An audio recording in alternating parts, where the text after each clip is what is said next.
Let's see. John Boehner this evening is going to have a hissy fit behind a microphone. These are his prepared remarks as they've been released. He'll be speaking in Cincinnati. He's going to say, in all his orange glory, "Ladies and gentlemen, we have a president in the White House who referred to Americans who disagree with him as our enemies." This stems from an interview that President Obama, gave last week with Univision, in which he said, "If Latinos sit out the election, instead of saying, we're going to punish our enemies and we're going to reward our friends who stand with us on issues that are important to us, if they don't see that kind of upsurge in voting in this election, then I think it's going to be harder.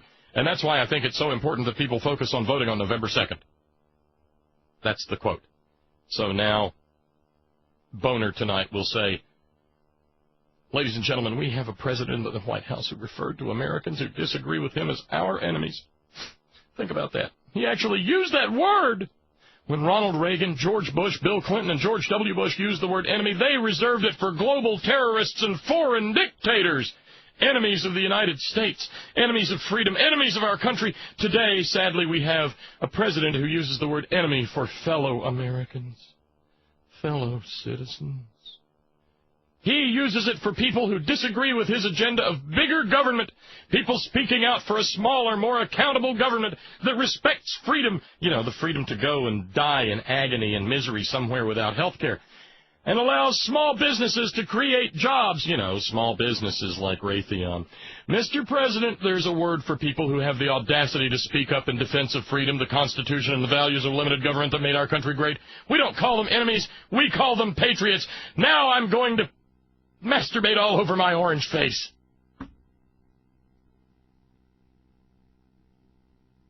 And you know what? The crowd that attends will help him.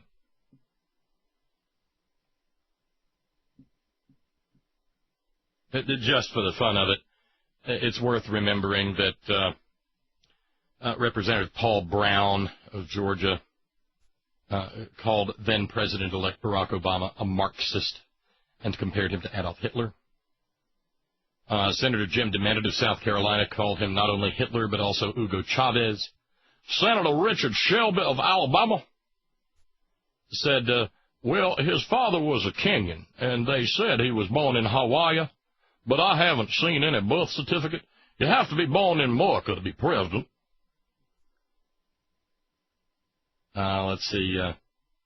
Michelle Bachmann said, I'm very concerned that Obama may have anti-American views. Trent Franks in Arizona said that President Obama is an enemy of humanity. Representative Tom Tancredo, said Obama is a more serious threat to America than Al-Qaeda, and he's a dedicated enemy of the Constitution. Representative Steve King referred to the Obama administration as a gangster government. Michelle Bachmann said, I wanted to say that first. Gangster government, yeah, that.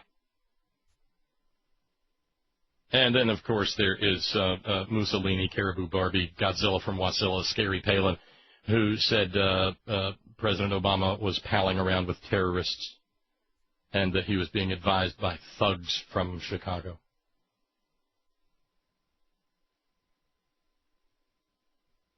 And, of course, Barack Obama, rather than saying, by God, they are enemies. They're enemies because they are. The Republicans are enemies of you and your hopes and dreams for any sort of future for yourself, your children, your grandchildren, or any extended progeny. Your hopes, your dreams, your ambitions for the well-being of our nation. They are enemies. Enemies try to tear down a state, and that is exactly what the Republican Party is, by God, doing.